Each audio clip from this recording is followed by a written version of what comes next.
Hi friends, இன்றைக்கி வீடியோவில் என்ன பார்க்க போகிறோன்னா வாழைப்பூ வடை நல்லா மொறு மொறுன்னு எப்படி பண்ணுறதுன்னு பார்க்க போகிறோம். வாழைப்பூ சாப்பிடாதவங்களுக்கு இந்த மாதிரி செஞ்சு கொடுங்க, நல்லா விரும்பி சாப்பிடுவாங்க.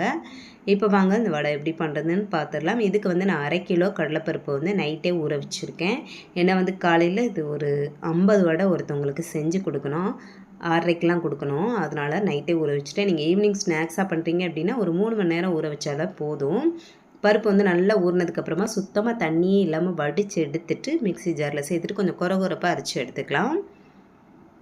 வடைக்கு வந்து கொஞ்சம் கொரகொரப்பாக அரைச்சோம் அப்படின்னா தான் நல்லாயிருக்கும்.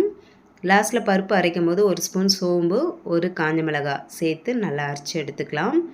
பருப்பு வந்து 1, 2 முழுசாக இருக்க மாதிரி பார்த்துக்கோங்க. ஒரு சின்ன துண்டு இஞ்சி வந்து தோல் எடுத்துகிட்டு நல்லா குட்டி குட்டியாக கட் பண்ணி சேர்த்துருக்கேன். இது கூடவே 2 மீடியம் சைஸ் வாழைப்பூ நல்லா க்ளீன் பண்ணிவிட்டு அதையும் வந்து நல்லா பொடிசாக கட் பண்ணி சேர்த்துக்கலாம்.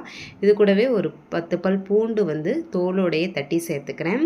அடுத்ததாக வந்து 2 கொத்து கருவேப்பிலை, 3 பச்சை மிளகாய், 1 பெரிய வெங்காயம், 1 கைப்பிடி அளவு மல்லி இலை, இது எல்லாமே நல்லா பொடிசாக கட் பண்ணிவிட்டு சேர்த்துக்கலாம்.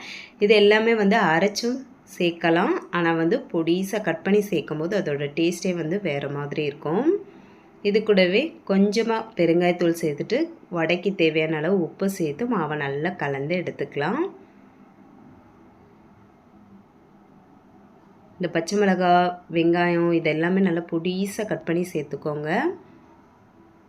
மாவோட பதம் வந்து இந்த மாதிரி தான் இருக்கணும். இதில் வந்து சுத்தமாக தண்ணியே சேர்க்கக்கூடாது. தண்ணி சேர்த்தோம் அப்படின்னா கிறிஸ்பியாக வடை வராது, எண்ணெயும் குடிக்கும். அதனால் சுத்தமாக தண்ணியே இல்லாத மாதிரி பார்த்து அரைச்சி எடுத்துக்கோங்க. இப்போ வந்து இந்த மாதிரி சின்ன உருண்டையை எடுத்துகிட்டு கையில் வச்சு லைட்டாக ப்ரெஸ் பண்ணோம் அப்படின்னா வடை வந்து சூப்பராக பண்ணிடலாம். இந்த மாதிரி எல்லாமே ரெடி பண்ணி வச்சுட்டு எண்ணெய் வந்து நல்லா சூடு பண்ணிடுங்க. நல்லா சூடானதும் மீடியம் ஹீட்டில் வச்சுட்டு வடையை எல்லாத்தையுமே வந்து ஃப்ரை பண்ணி எடுத்துக்கலாம். இந்த மாதிரி நல்லா ப்ரௌன் ஆனதுக்கப்புறமா வடையை வந்து எடுத்துக்கலாம். நல்லா மொறு மொறுன்னு சூப்பராக வரும்.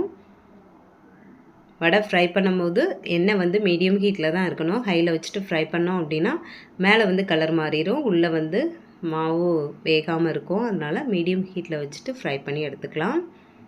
நல்ல மொறு மொறுன்னு சூப்பராக வாழைப்பூ வடை வந்து ரெடி ஆயிரும். இதில் வாழைப்பூ சேர்த்துருக்கிறதே தெரியாது, நல்லா டேஸ்ட்டாக சூப்பராக இருக்கும்.